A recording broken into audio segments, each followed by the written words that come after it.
You're welcome to the Irish Political Roundup with me, Roisin the Cleric. And me, Paul Brophy. Roisin, this evening we're joined by Luke O'Connor, who is a representative of the Irish Freedom Party. Luke is contesting the local elections here in Kilkenny this coming June for the Irish Freedom Party. Luke contested the 2019 election as an independent.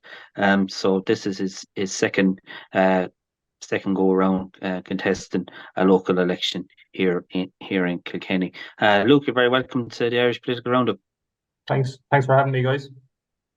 Luke, before we start, is that a piano in the background? Do you play the piano? It is. It's actually my sisters would have played. I've commandeered this room as an office. This is the war room. Oh, the war room. It's just a lot of musical instruments in here, but I have a desk and a bit of office space, so that's kind of what I'm using, you know. So you're very musical family, are you? Well, yeah, we would have been, yeah. My sisters were very, very accomplished. One of them played the cello, one of them played the violin. I would have played the clarinet up until I was 18. I did music for Leaving Cert, so yeah, we all would have been. But it was because our parents were so they wanted us to do well with the music, you know. So we all partook in it. Oh, that's nice. Very musical family. Must be great family gatherings. Yes, yeah. Sorry, Paul, I interrupted you. Sorry, I just saw the piano. Sorry. Yeah, it's very interesting. Luke, this is your second election to contest. The last time you contested as an independent. Now you're running for the Irish Freedom Party. What made you make that decision to kind of, go from an independent to running for a party? Well, you know, it wasn't really a big decision because I first got interest in politics during Lisbon 1. I've always been a Euroskeptic. It's been one of the things that has guided me. Why 100 years after we gained Irish sovereignty from the British, we've become kind of a vassal state of Europe, and that's how I've always felt about it. I feel really let down by the likes of Sinn Féin, who would have been traditionally, soft Eurosceptics, and when the Brits voted to leave in 2016, I saw a complete flip in their attitude towards Europe, and it's only since we've come on the scene that you kind of see a hardening in some areas of Sinn Féin policy back to what they were. So I haven't really changed. It's the political establishment that has changed, and that's why I'm a member of the Irish Freedom Party.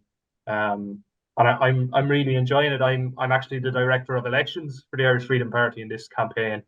And I'm the substitute candidate for Michael Leahy in the European elections in Ireland South. So I'm very busy at the moment, very stressful this week, everyone getting nominations in. So yeah, it's busy, but I'm enjoying it. I'm enjoying it. That's good. And as regards you're out canvassing, you've been knocking on doors a good number of weeks. So what would be the big issues that would be kind of coming up on the doors?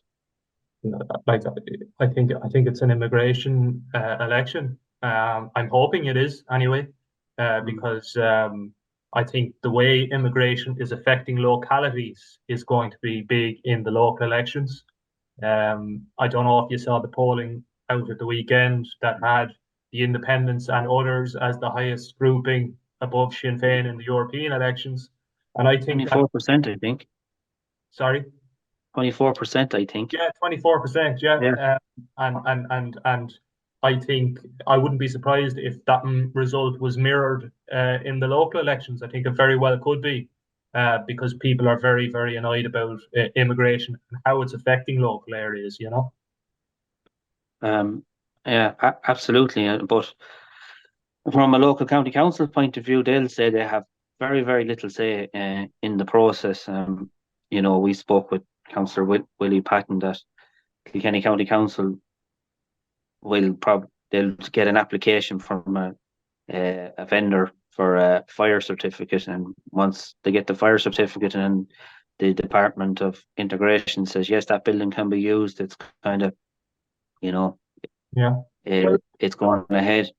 Well, look, I suppose the one thing I will say is that both Kerry County Council and Mayo County Council put up a huge stand against the government when they both took votes to refuse to work with IPAS to establish any more asylum centres.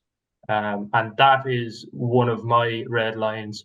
I will not be working with IPAS to help them establish any more asylum centres. And I actually believe, because IPAS is the government agency that are in charge of all this, they need county council support in order to find the buildings. The county councils are then expected to sort out the kind of the facilitation of the company doing it. I believe that the county councils could effectively cut the legs from under IPAS if there was enough councillors willing to stand up. So, where do you see immigration now in Kilkenny? What are people saying at the doors about the immigration issues? Or there is a lot. There is a lot, and I've seen this myself. There is a lot of young groups of men. And I saw that last Sunday. I hadn't been out in the town in a while, but it was a beautiful, hot, sunny day. And this day last week, and I saw and I counted 6 groups of young groups of between 6 and 7 men all together. And I went, okay, that's interesting. It's the first time I've seen it for myself. What is other people saying at the doors? So there was a guy I met. I was out canvassing, I'd say it was last week, and I was walking out the ring road to get to some houses that aren't they're kind of out of it. And there was this guy pushing a pram, and he goes, "Luke O'Connor." I didn't know the guy from Adam. Shook out his hand. "Thanks for doing what you're doing." His first thing that he said to me was, "Yeah, my wife doesn't feel comfortable walking the kids back from school." Now, and that's something. And to be honest with you, Roisin, that's something that I've never pushed even. If you remember, Kilkenny Says No, I was making an economic argument essentially about the taking up of Kilkenny hotels, the restriction of tourist capacity, stuff like that. It was a pure economic argument. But you're right. What I'm getting back from people on the doors and people that just meet me is that they want to talk about immigration and kind of an unsettling feeling about immigration. And if they're really kind of interested in kind of politics, a lot of them talk to me about what happened in Sweden. Sweden is kind of the case study for immigration and how it can go wrong. Like, liberal Sweden now has a far right government, and that's a symptom of what their previous liberal governments did under immigration, and the lack of immigration controls. Nobody would have believed 20 years ago that Sweden would have elected the Sweden Democrats, so that's kind of what people are saying to me. It's interesting because sometimes people like to, especially the media, they like to paint like the Irish Freedom Party as far right or even independence, far right. But a lot of the stuff that I'm hearing on the doors, I'm actually probably a moderate compared to what I'm hearing on the doors, because it happened during the no referendum as well. They're sick of the politically correct language, and when nobody's listening, they're happy to tell me that they do see antisocial problems coming with increased immigration. Yeah, and immigration, this isn't unique to Ireland at all. There will always be immigration. Um, there for many different reasons. But do you think, because it's interesting, because I looked at it in 2020, they took a list of issues, and in terms of importance, and immigration was only about 1%. It's now about it's now well over 20%. So it just goes to show that this has snowballed into something. But do you think there's a kind of a reluctance to actually have a debate on it? Or, if you do have a debate, are people just shut down for the sake of being shut down? Because I would you think would you find that from your own experience? I think the ship has sailed. I think the genie is out of the bottle. I think the media and the political establishment, who for years stifled conversation around immigration, now realize, because of the kind of power people like me and acolytes of mine have garnered on social media. We've utilized Twitter to a huge extent. We've probably weaponized it to a huge extent. Because, like, if you think about it, what happened in Newtown, Mount Kennedy, and that was a huge, huge turning point. Because what happened in Newtown, Mount Kennedy, was documented by a grip journalist on Twitter. We all saw what happened, and what happened did not tally with what the mainstream media reported.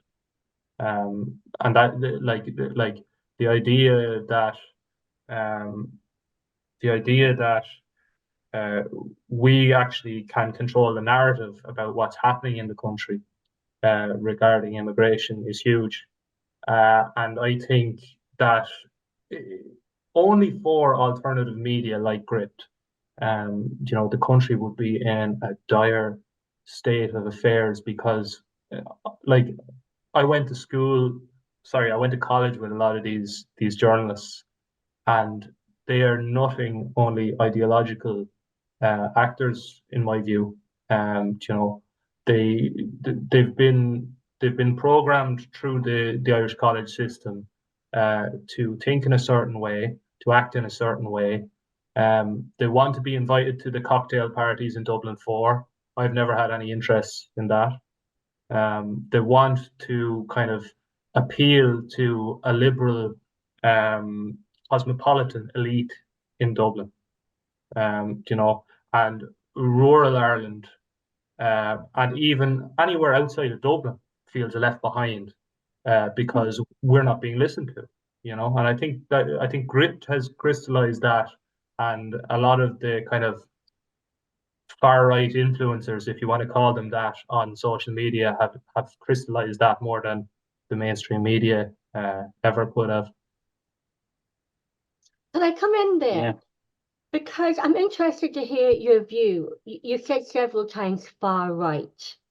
I have an issue because when I was canvassing for the no, the media had midlife women in their 50s and 60s and everything else as far right women. So I have an issue with the word far right. So what is your interpretation of far right, and why do you think the media and the mainstream politicians and all the opposition parties, apart from A2 or not, why do you think they're all trying to label anyone who disagrees with them as far right? Is that your interpretation, or what is your interpretation of far right? Cracking question. Yeah, sorry. It's a cracking question. It's a cracking question. Yeah, no, yeah. And you know what? Did you hear Helen McEntee trying to define far right? It was comical. She didn't actually know. And see, that's what I think far right is. It's actually just a way of making someone seem socially unacceptable to the elites in the country. I actually I consider myself a populist, and it's interesting. Similarly to far right, populism had a different meaning before 2016 and after 2016, because you had the great populist revolutions of Trumpism and Brexit. And it was interesting. Paul wrote the book on. Yeah. Give them what they want. That was their approach. And there was a great debate recently in either Oxford or Cambridge, and Nancy Pelosi was at the debate, and there was a guy who started talking about populism. You know, the motion was whether populism was good or bad, and he made the point that before Trump, Barack Obama proudly labeled himself as a populist, you know, a left-wing populist. You know, he ran as a populist in 2008 after the financial crash. Mm. And throughout history, populism meant espousing the views of the common people in direct opposition to a powerful and disconnected elite. But after 2016, the definition changed into being kind of fascistic, or, you know, trying to morph the word into something like that, you know, which is interesting because a lot of the great populist orators in American history, they were actually left wing. William Jennings Bryan was a historical populist figure, and then you also had Jacksonian populism with Andrew Jackson, President Andrew Jackson. He was a populist figure. So it's interesting the way words change over time. I think Helen McEntee showed that far right was a catchphrase the government wanted to use because they didn't want to have the conversation about immigration, you know. You think it's a narrative and language they're using to silence people? Would that be your interpretation?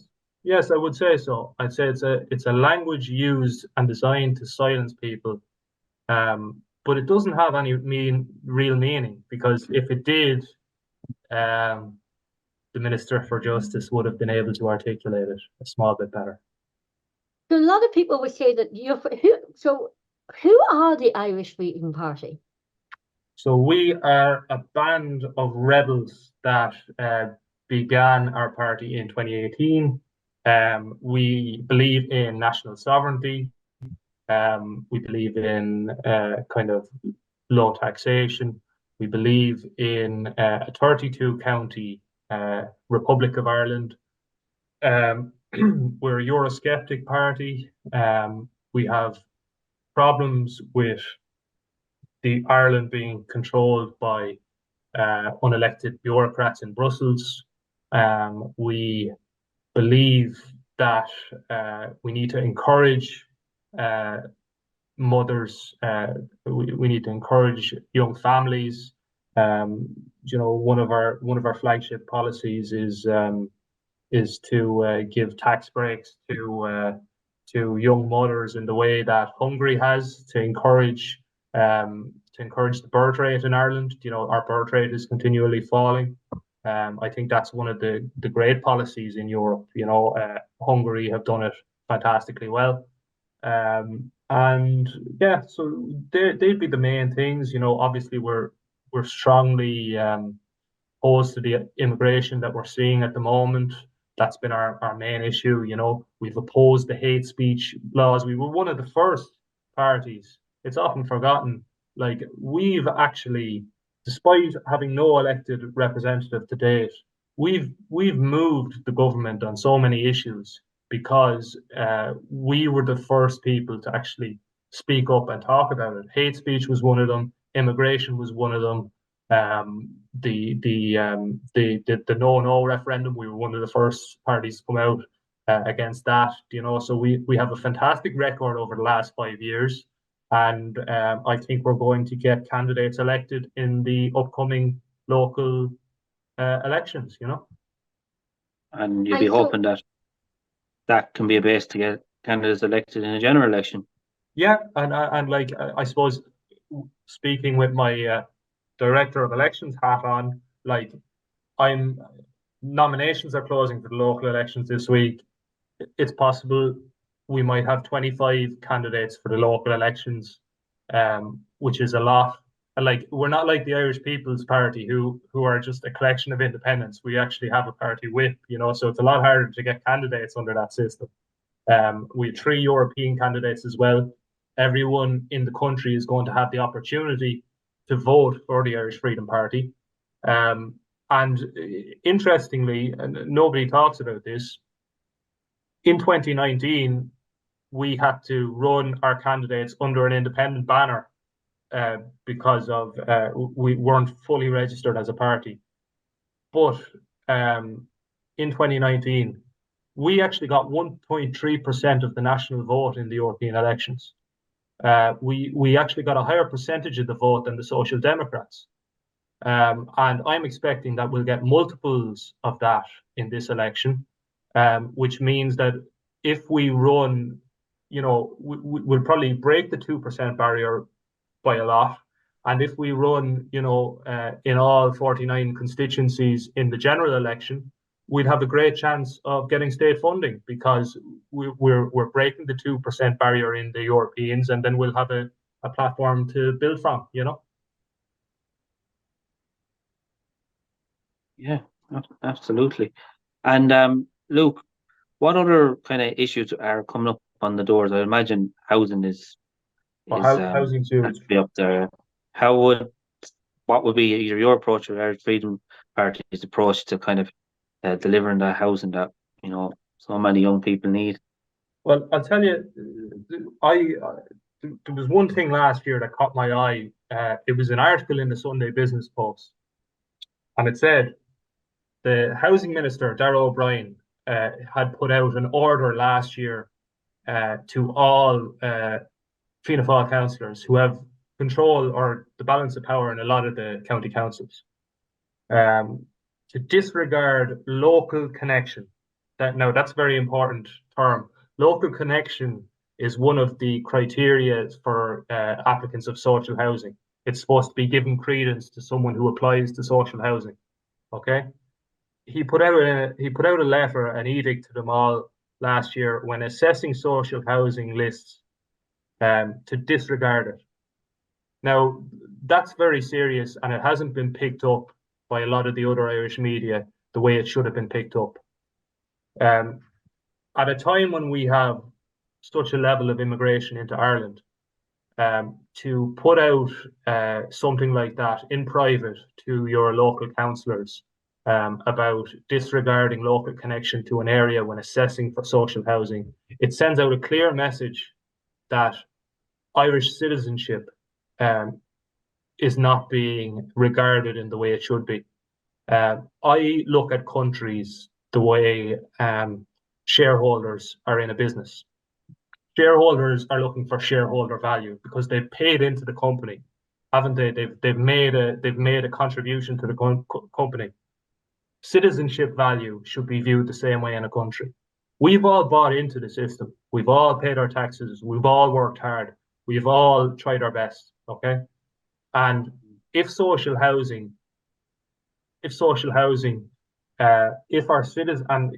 citizenship, that's another point, isn't given due credence when assessing these things. I think it's a mockery it makes a mockery of citizenship in this country. They've made citizenship a lot easier to get. Okay, they've made it almost it almost doesn't mean anything anymore. And on top of that, now you have the Minister for Housing saying that disregard local connection when it comes to social housing. Give social housing to whoever. I think it's embarrassing. I think it's wrong. That's interesting. And so housing that's coming up. What other issues are you getting on the doors? Well, I suppose what I was hearing last week as well was, like, there's been a spate. Even the Kilkenny people have said recently, the newspaper have said that there's been a spate of business closures in Kilkenny recently, and a lot of people have said that to me. And I actually thought it was a bit rich from the local media because I talked about the protests that we had outside the Kilkenny Inn. When I spoke that day, I talked about the restriction of tourist beds and the impact that was going to have on the local economy as regards business closures. I said it 15 months ago, and it was only this year that the Kilkenny People put out an editorial saying that that tourism was being affected. That's a 14 or month delay, Paul. You know, like it's unbelievable. Like the reality is, it. Sorry, go on. Sorry, but can you kind of see if you're owning a business and you see, oh, your energy costs are going up, rent is going up, rates, wage costs, all that going up and up and up. Cost of living, people are squeezed, and then you can see, well, I could turn my hotel into an iPass accommodation, get a 3-year contract. It's a commercial decision that they are making. So, is that commercial decision being driven by other policies that the government has pursued? Yeah, certainly, and that's that's a great point. But going back to the local business, for every €1 that a tourist spends on a hotel bed, they spend €3 in local businesses. Do you know? Mm. So there is a knock-on effect there. I said it 14 months ago. It took the local media here 14 months to actually speak about it, and I think that's disgraceful. Because if it was clear to me, I'm not a genius. If it was clear to me 15 months ago, it was clear to them as well, And I suppose going back to what you were saying about the hotel owners or the accommodation owners, like I can understand. I can understand it's an easy way out for a lot of them. But I'll tell you one thing. I'll tell you one thing. I was out in Urlingford recently, and I know it's not my local area, but I was supporting another candidate, a friend of mine, and I hadn't been out there due any of the protests out in Urlingford, and I went outside Bernard Kavanagh's, and do you know what he had done? He'd put bollards outside the compound, and on his wall he'd poured waste oil all over his own wall. And he had waste oil all over the bollards outside his compound. I couldn't believe this. Why did he do that? Because he didn't want anyone sitting on the wall or sitting on the bollards if they were going to be outside protesting. Right. So this comes down to as well, some of these people have a complete disregard for their environment, for their community, and for the people that they walk past every day. I couldn't believe that when I went out to Urlingford, and I have nobody in the council. They all know what's happening, the intimidation that's happening out there, but nobody wants to speak about it. And I thought that was shocking, considering we have a Green councillor as well, and she hasn't said anything about that. Pouring waste oil out onto, like, birds or anything could get caught in it, And there's nobody has said this. The guards haven't even said anything to him. I think it's absolutely disgraceful. Well, the Green councillors don't even know what a woman is, so how do they know if they can't even identify what a woman is? And and then you've got Roger O'Gorman and all the children go missing through and being used for sexual exploitation and care, and you have to just wonder. But I'm diverting there. So the Irish Freedom Party, just to sort of recap, you were formed in 2018, but you ran as independents. In 2019, our European candidates ran as independents. We didn't have any local candidates. I wasn't even a member at that point. But what made you join the Irish Freedom Party? Just out of curiosity. I had always been involved. I'd always been going to the events, and I was always a Eurosceptic. I got involved. I got interested in politics during Lisbon 1, if you remember, with Declan Ganley the great yeah. campaign he ran. Libertad. Yeah. 2009, I think, was it? 2009. Galway. Yeah. 2008 was Lisbon 1 and 2009 was Lisbon 2. So I think that's maybe I'm wrong, but it was after the financial crash anyway. That was Yeah, right true. it was kind of a hit back to that. But I really annoyed me as a young man growing up, because I didn't understand how we could claim this was democracy if our first vote was overturned without any meaningful changes to the treaty, and then we were asked to vote again. That didn't stick well with me throughout my adolescence. And my party leader Herman Kelly told me a story before, when he was in the European Parliament himself and other Eurosceptics. They went out for a drink after the Nice Treaty, I think, was defeated. It was defeated here and it was defeated somewhere else. Was it the Netherlands? Yeah. Yeah, Nice 1 and Nice 2, I remember that. Yeah. And he said that this old Danish socialist came into the bar where all the Eurosceptics were celebrating. And this Danish socialist, he was a big believer in the European project, which is hard to believe, because how could you be a socialist and a believer in the EU project? I don't know. But he came in and he said they asked him to come for a drink, and the Danish fella said, "No, you guys enjoy your little party tonight, but remember, when the sun rises tomorrow, we have 100 ways to win, and you have only one." You know, so that kind of crystallized for me that this EU project viewed democracy as something to be overturned, something to kind of hurdle over, something that they would tolerate to a certain extent, but at the end of the day, they would override it in Brussels. And it was something that I always thought was, it was antithetic to my belief in Irish sovereignty. So that was why you joined the Irish Freedom Party. Yeah. Is it just for clarity out there? Is it a Republican Party or a Nationalist Party? We believe in a 32 county republic, but I would say we believe in Irish sovereignty. I'd say we believe in Irish sovereignty more than anything else. But we believe in a 32 county area. And you think Ireland should leave the European Union? I wouldn't say Ireland should leave the European Union anytime soon. No. What I would say is that Ireland has to take a more Eurosceptic line with the EU, because if we don't, we're going to be in serious trouble. You've seen what's happened to our fishing waters, what's happening to our farmers now with the green policies. We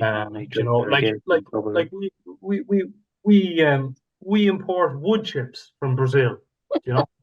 We import wood chips from Brazil. How is that energy beneficial to anyone? And beef from Argentina. Yeah, beef from Argentina. Turf from Latvia. It's bonkers. It is bonkers, and not a lot of people. I'm sad to say, not a lot of people get it. Only in certain rural areas do they actually get it. We're going to do very well in the Midlands and in the Northwest, because those people understand it, because they live it every day. We'll be importing shamrocks from Saudi Arabia next. Yes. Yeah. It doesn't make sense. It doesn't make sense. And do you see more, if say more Eurosceptic candidates got elected across Europe, which is very likely? Do you think that could see a change in direction of Europe, in a sense, becoming, maybe moving away from a federal system to something a little bit more, I don't know, maybe you can agree on maybe some broad principles, but there'll be some kind of latitude as regards how you'd implement them. Yeah. Well, like, we joined as a trading bloc. That was all this was ever meant to be. You know, we joined as a trading bloc. It became more and more like the United States of Europe. That's why they have a flag and an anthem. You know, and from my point of view and the party's point of view, we believe Ireland has to be taken back by the Irish people. Like, why is everything being centralized in Brussels? And one of the biggest cons, one of the biggest lies that has been told over the last couple of years is that the EU Migration Pact would help, would reduce immigration into Ireland. That will be proven in years to come as a complete and utter lie. And I'm very proud that I've been involved in a party that the only reason that Sinn Féin voted against the EU Migration Pact is because of parties like us eating their lunch on immigration. And it wouldn't have happened. Sinn Féin, all through the last 5 years, they've been supporting these EU motions on hate speech. They've been supporting any EU motion that the government have put through. Sinn Féin have been supporting it. But because we had seen such an uptick in independent and other support, Sinn Féin felt they had to change tack and start talking a small bit tougher on immigration, which I don't believe in any way, but I'm very proud of the fact that they feel that they have to copy us because they have been so bad in opposition. Yeah, and just so for our listeners out there, when we talk about immigration, there are three different. You have your immigrant, your asylum seeker, your refugee. It's if I'm going to London to work, that's a different type of immigration. You're looking at more kind of the how we would deal with refugees, asylum seekers, and those who may be coming to the country illegally. Well, there's people coming in, it's public record, they're coming in on flights where you need your passport, you need your identification to get onto a plane, to get through border control of passports and board a plane. And then when they're arriving in Ireland, they have no passports. That's in all the media. So it makes you wonder, surely that must be a criminal offence.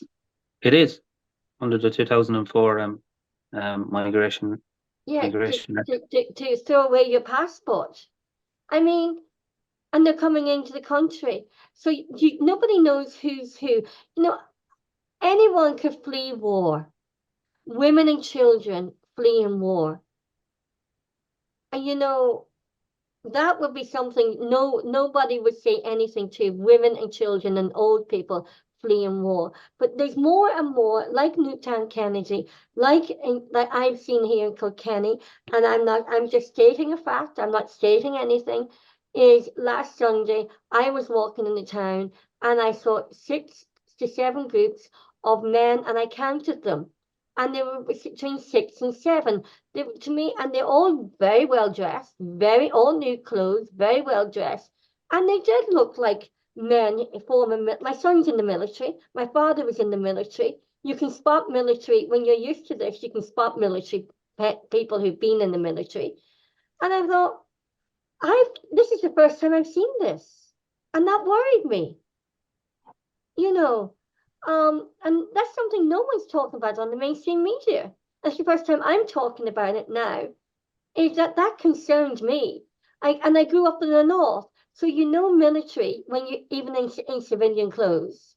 There is a demeanor, there's a dress, there's a walk, there's a stand, and there's always and I noticed there was always one person in the group giving the orders. That worried me.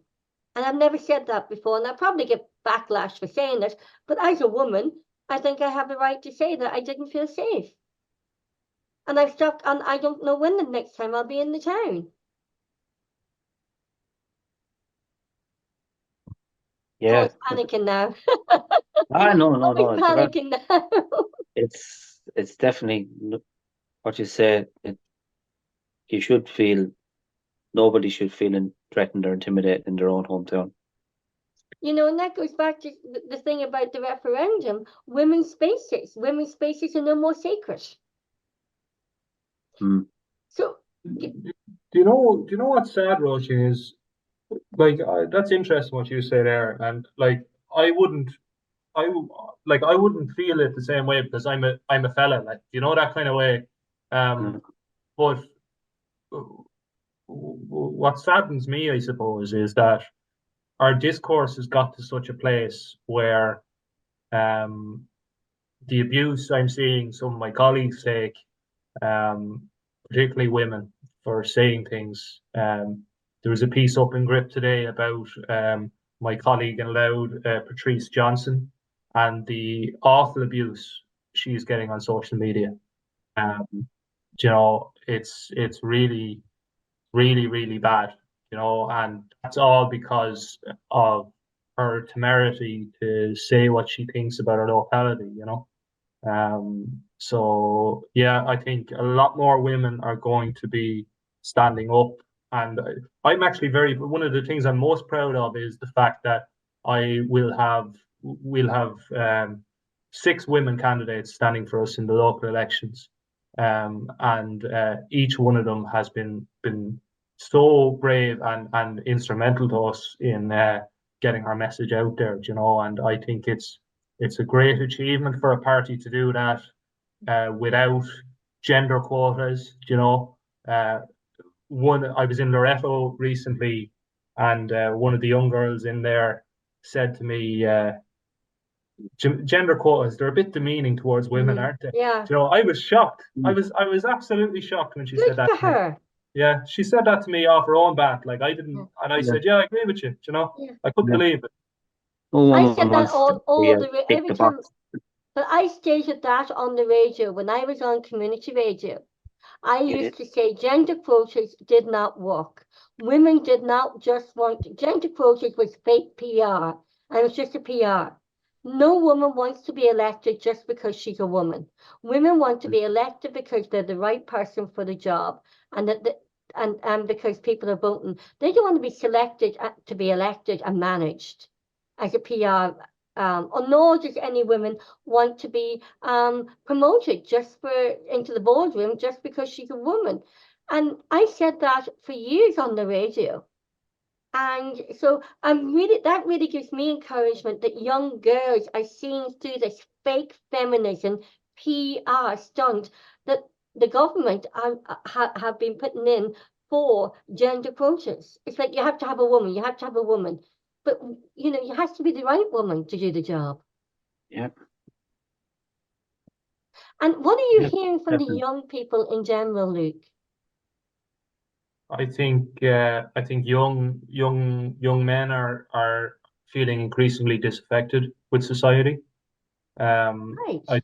I think they feel like they can't say things that they believe with a moral certainty. And I think that's partly, a lot of the polling shows that young women are becoming increasingly left-wing and young men are becoming increasingly right-wing. There's a professor from, I think it's Bristol University, his name is Matt Goodwin. He's done a lot of polling on this, and it suggests that some of the problems that the West is experiencing with its birth rate is due to a divergence of values among young people in our society, and it's actually very dangerous for the West.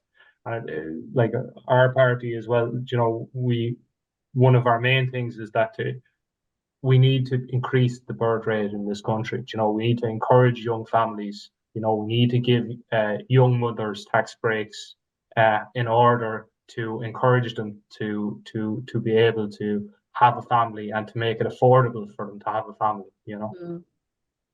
Yeah, and childcare is an important piece in that as well.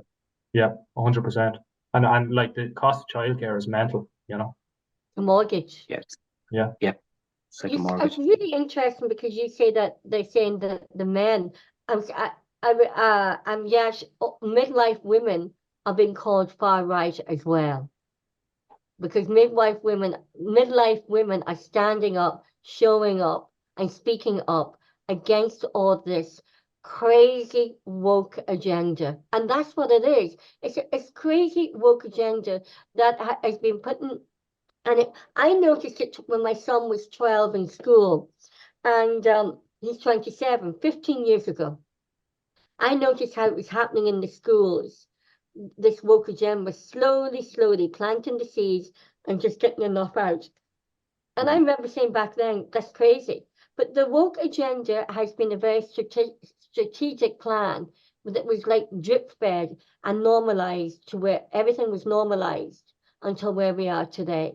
And I really disagree with this right wing, left wing. I don't think there is a compass anymore. I don't think there is a political compass. I think you're either right wing and if you're left wing, you're left.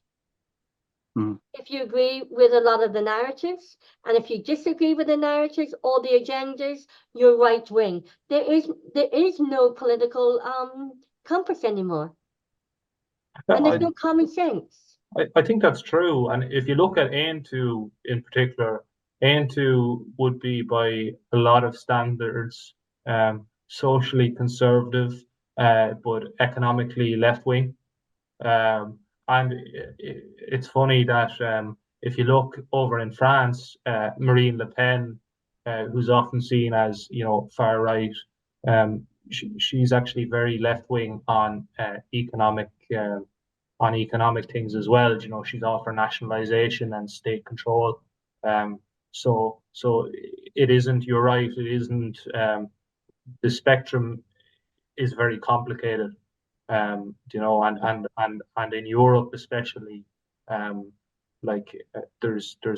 a huge. I see it as populist and establishment.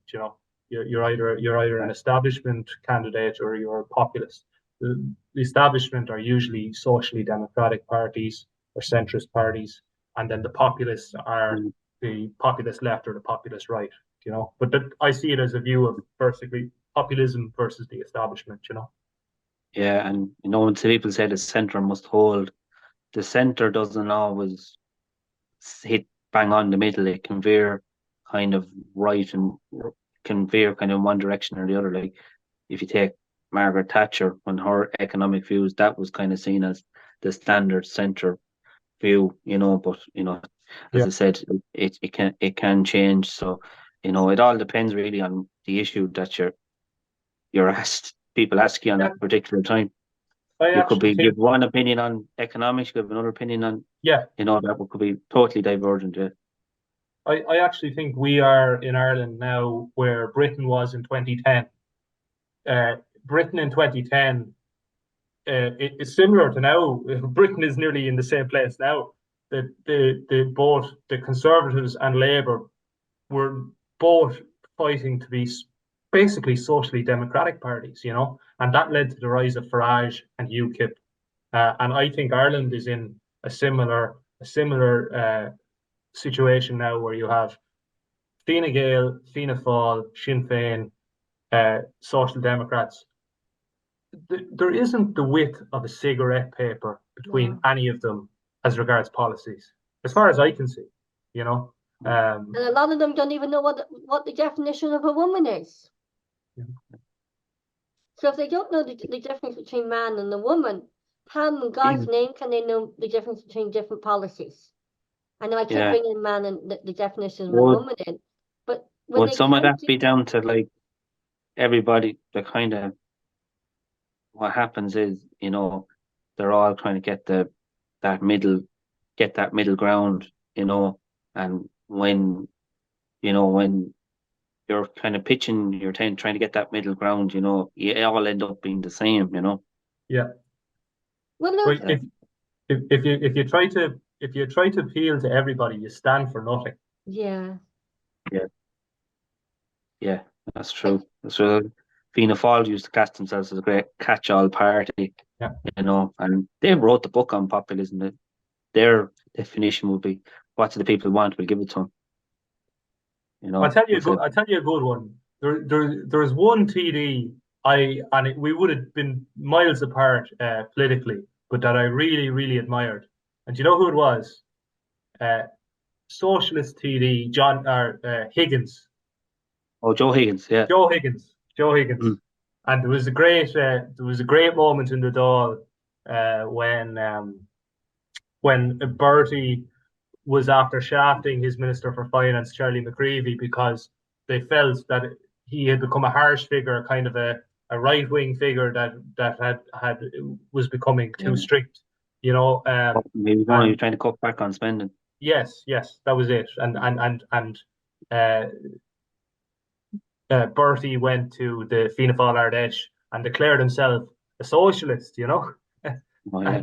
And Joe Higgins got up in the Dáil and he said, I awoke this morning to find out that the Taoiseach had stolen my clothes, you know.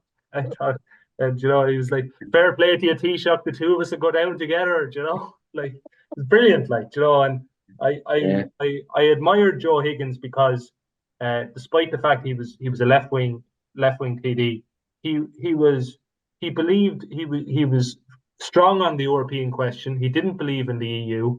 I believe a lot of the modern day leftists, they shy away from that because they think it's unpopular with the kind of the young people that tend to gravitate towards those extreme left wing positions, you know. So yeah, absolutely. what would you say then the general consensus is at the door? What are people? What are you getting? How people are thinking, feeling, and saying? People are saying to me that we need something different. People are very annoyed. People are like it is immigration. It's just immigration, and like I'm hearing on the doors that we're doing very well. We're making inroads. Now, look, my grandfather, he was a Fine Gaeler, God rest him, and he ran for Fine Gael in the local elections in Kildare, years ago. And I remember he said to my father and his brothers, if everyone who told me they were going to vote for me voted for me, I would have topped the poll, you know. Yeah. He was four votes short of being elected, you know. Oh. But like genuinely, like I know everyone says this, I'm getting great feedback on the doors. It's a lot different from when I ran 5 years ago. People are excited. People are stopping me in the street, and saying, want to talk about politics, which I find strange, So I think people are going to be very surprised on June the 8th when the counts come in, because I think a lot of the Fianna Fáil and the Fine Gael vote, they're taking for granted that it's still there. I don't know if it's still there on this occasion, Like Fine Gael and Fianna Fáil got 70, I think it was in Kilkenny all together, they got something like 73% of the vote in the last local elections. Like that's going to collapse. And it's all because of immigration. Wow. Do you think that the change of leadership do any damage or help, or is it what is your opinion on the leadership of Fine Gael right now? He could have saved them a lot of problems. All he had to do was go in on the first day and say, sorry, Helen McEntee, you're fired. If he had done that, it would have signaled a change. It would have gratified people. It would have maybe held together some of the hesitant Fine Gaelers. But now that and you know what, I listened to a wide range of political opinion, and one of the most interesting things I heard was on Ivan Yates and Matt Cooper's podcast. I watched That's that. quite good. Yes, very good, actually, and a lot of inside information in it. And one of the most interesting things I heard was that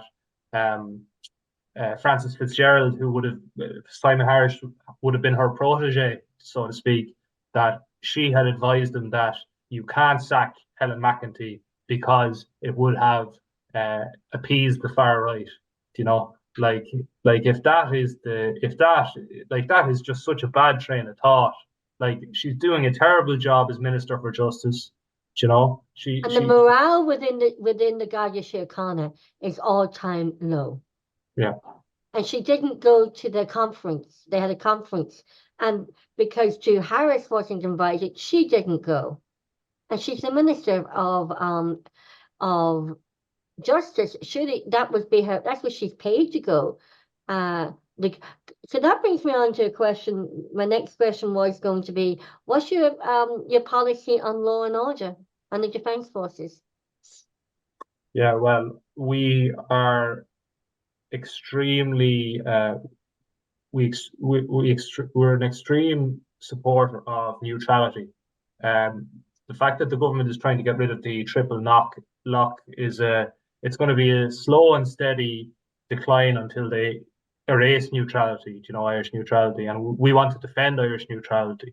I don't want to see young Irish men going to die in foreign wars. I don't think that's beneficial to anyone. I don't think that we should be getting involved in foreign conflicts. I think our defence forces do an amazing peacekeeping job around the world. They're renowned around the world, and I'd like to keep it like that.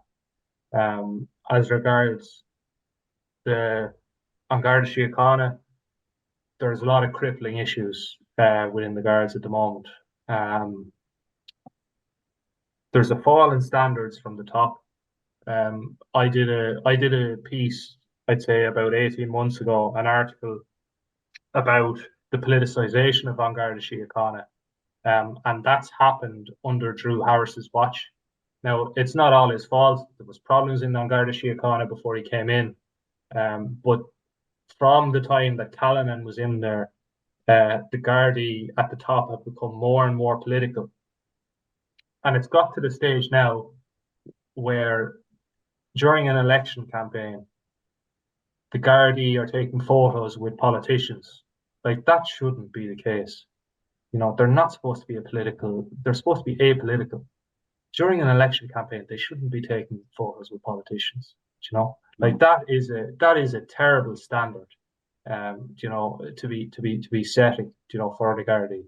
And I think it all comes from the top. There's a lot of great people in the Gardaí, and I feel bad a lot of the time because I've been pointing out a lot of the bad things that have happened. During COVID, there was thousands of abuse calls that went unanswered.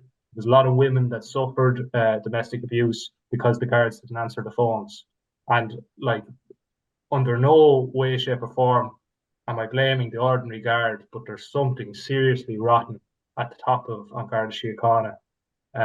Like, I remember I was giving a speech in one day, and the guards came to watch, as they sometimes do, and I went down to him, and I was saying this stuff about Drew Harris, and he put the window down in the car, and we're having a good cordial conversation, and he said to me, Jesus, Luke, you nearly hate my boss as much as I do, and I that's the level of vitriol that's there, and I can understand it. I feel sorry for a lot of guards, and the reality is the hate speech laws are going to make things harder on guards, because how are they meant to police that?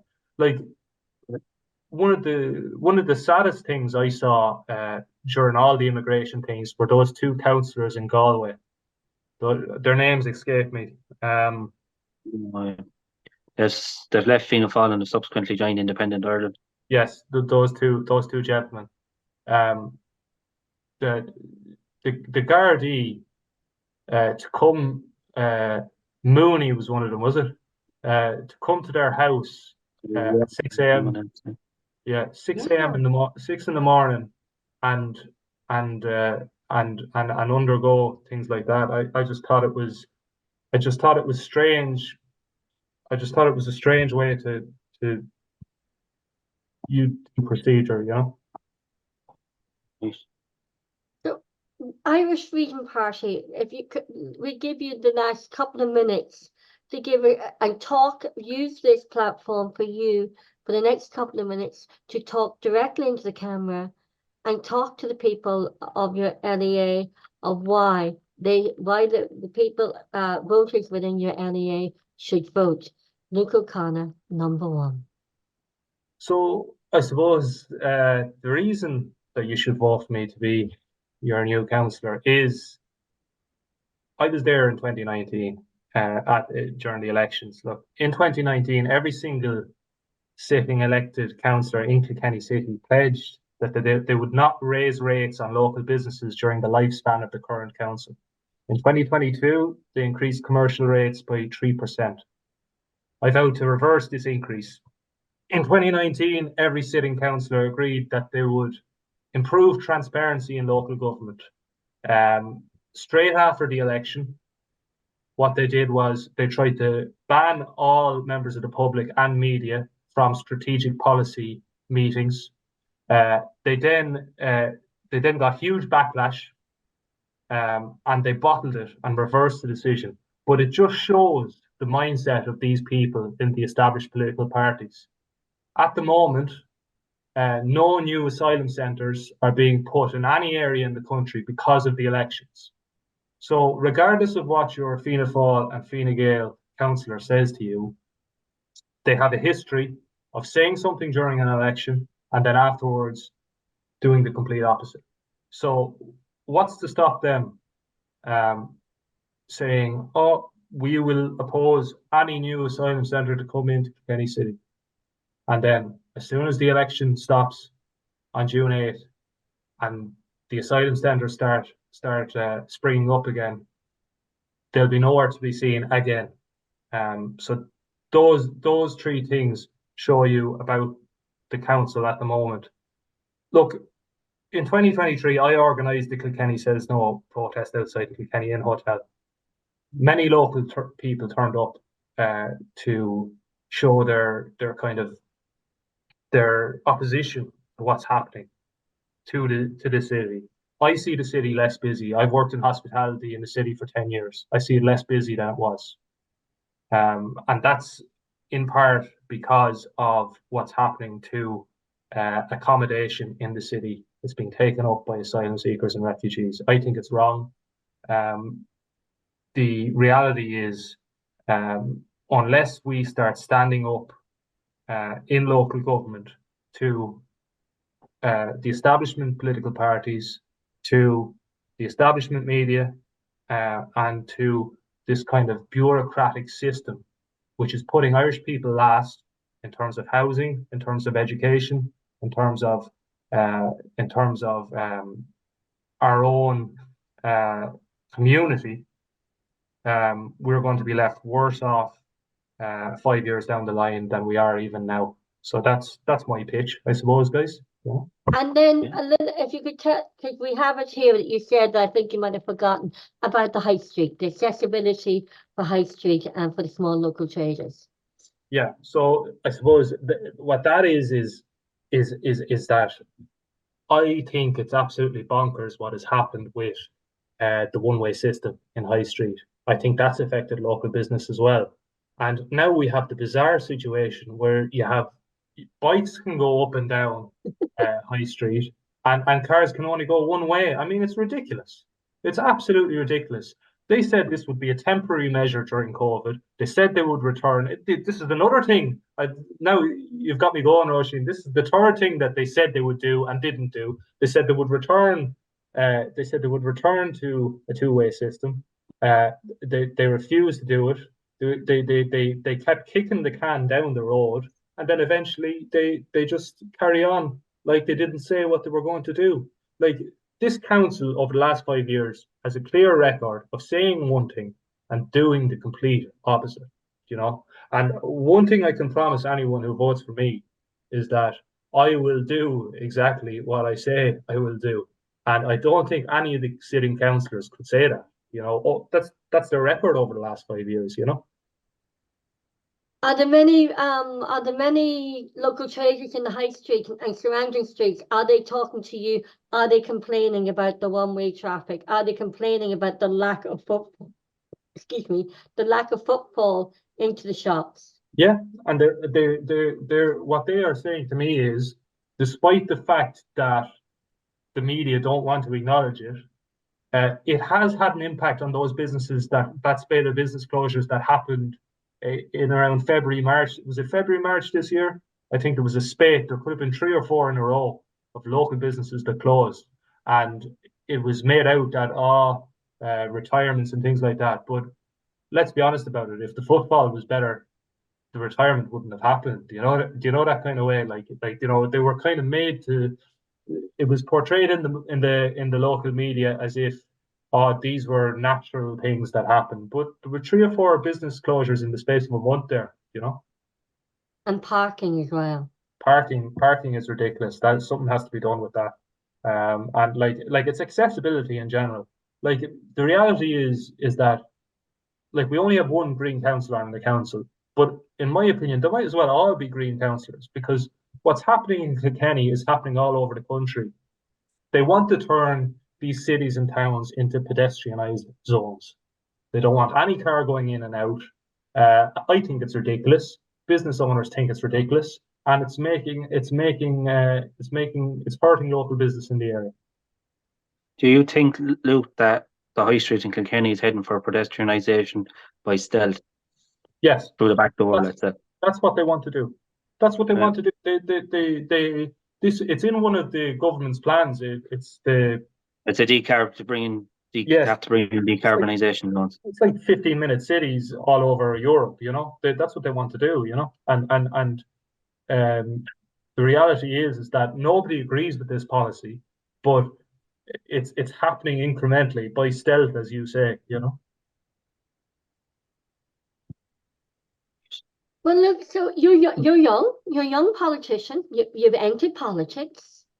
Will you stay in politics regardless of the outcome of these local county elections? I never wanted to be a politician, Roisin, and I wasn't planning on running in these elections, except I was basically asked by people who would have been involved in the Kilkenny Says No protests with me. They said, look, we'll support you. We need someone to advance our views on what's happening to the area. And I was actually working on another campaign, a European election campaign, and had to leave that and come down to Kilkenny about 5 weeks ago. So I'm going to give it my all for the next 4 weeks. This week is going to be very busy with trying to get all our candidates nominated and just make sure that everything's okay. But then once I get this week over me, I'll be flat out, but look, I'm very proud that regardless of what happens, I'm very proud that I offered a complete alternative at a time when nobody else was willing to in the city, and like a few people have said to me, nearly under their breath, have said to me, thanks very much for running, because I wouldn't have had anyone to vote for, only for you, A lot of people, like Phil Hogan, has said, Phil Hogan will reap the day he said this terminology. A lot of people are going to loan you your vote, loan you their votes. Well, I hope so, and I think it's going well. It's just I have a tendency to think the worst, so I try and get work as hard as I can, and then I can have no excuses afterwards. Well, how are you getting on with the local mainstream media? I would say our relationship is frosty at best, and that's for a number of reasons. It's because during the Kilkenny Says No protest, I had a serious problem with the way our lack of coverage in comparison to the state-funded protesters of Lakela. I lodged a BAI, a Broadcasting Authority of Ireland complaint against KCLR, and I think I know with a moral certainty that there was things said on the BAI statement that were untrue, from their part. But look, they don't want to give me any coverage. There's a people before profit candidate standing. I got more first preference votes than the people before profit candidate who ran the last time. I didn't get any airtime. People before profit candidate got airtime. The Kilkenny people wouldn't run an article. They ran articles on other candidates. So look, on every other candidate they've ran an article, bar Michael McGrath, who's an independent candidate. So look, I don't mind. It doesn't bother me in the slightest. But I'm certainly not going to be intimidated or put out of the race just because mainstream media don't want to cover it. I have a big enough profile now that I can get on with running the campaign.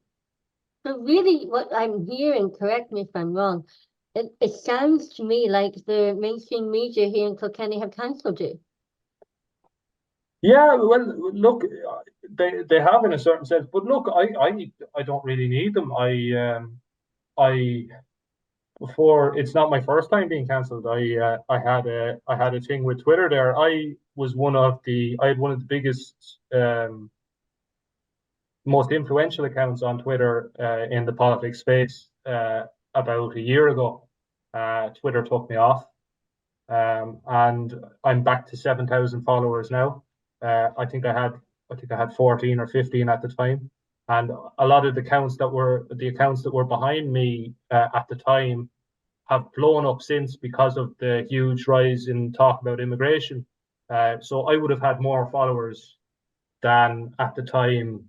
Niall O'Hara, Toby Toss, Mick O'Keefe. Even I had a bigger account than my own party leader, Herman Kelly, and I was taken off. So it's not my first time. I don't mind. I still have a big following. Like for instance, Casey Lore didn't announce my during my announcement video. They didn't announce me for another, I think, 4 weeks afterwards. My announcement video got over 70,000 views on Twitter. Really? Yes. Yeah. So like it's clear bias on their part. If I can get 70,000 views on Twitter, like that's more than the listeners they get it per day. Yeah, it's like Don't worry it's about it. equivalent, I've been cancelled and blacklisted since I left it's local radio. really So equivalent of two Kilkenny cities. Yeah. Now look, you Yeah. don't know where those viewers are either, but All could be anywhere in the world. it could be from anywhere. But at the same time, I'll put it to you this way. Everyone knew I was running the following day. I didn't have to tell anyone I was running, Yeah. well, look, I think it's the first time I've spoken to you here on the Irish Political Roundup. I know you have been on the radio with Paul a couple of times, but it's the first time we've met. And it's good to see someone young running in politics now. And hopefully we'll start seeing more young people running in politics. And because young people need politicians that will listen to them. Yeah, and I think look, a lot of young people feel very disaffected at the moment. I think a lot of people are very upset with the direction of the country. And I think Kilkenny City is a microcosm of the country. So I think there's going to be a lot of young people on June the 7th who will vote for a change of perspective. Well, Paul, have you any more Yeah. questions? No, I just said thanks for coming on, Luke. It's been an interesting conversation, and certainly given me a few insights into things that I may not have seen before. So that's always a very, very positive thing to learn something new. I feel I learn a lot from doing this program with you, Roisin. We get to meet people that we wouldn't necessarily get to meet in other spheres, but it's great to meet other people, share their ideas, and hear what they have to say. And definitely, if you brought in a draconian hate speech legislation, conversation like this would be cancelled, which would be, very anti-democratic. So, like I said, thanks, Luke, for coming on. Wish you very best of luck on the 7th of June. Thanks, guys. I really appreciate it. Yeah. And hopefully we'll see you up at the count. And if Yeah. Paul and If I I'm are not, hoping to be up at the camp, so if you do come over and say hello, and we'll give you an interview there too. if it's going well, hopefully I'll be able to. Yeah. Yeah. Yeah. Well, wish you all the best of luck. I'm sure your parents are wishing you all the best of luck, and you're getting lots of family support, I guess. Yeah. That's it. I wouldn't be able to do it only for them. Yeah. Well, Luke O'Connor, running for the Irish Freedom Party, thank you so much for coming on and speaking to us today here on the Irish Political Roundup. Thanks, Luke. Thanks, guys.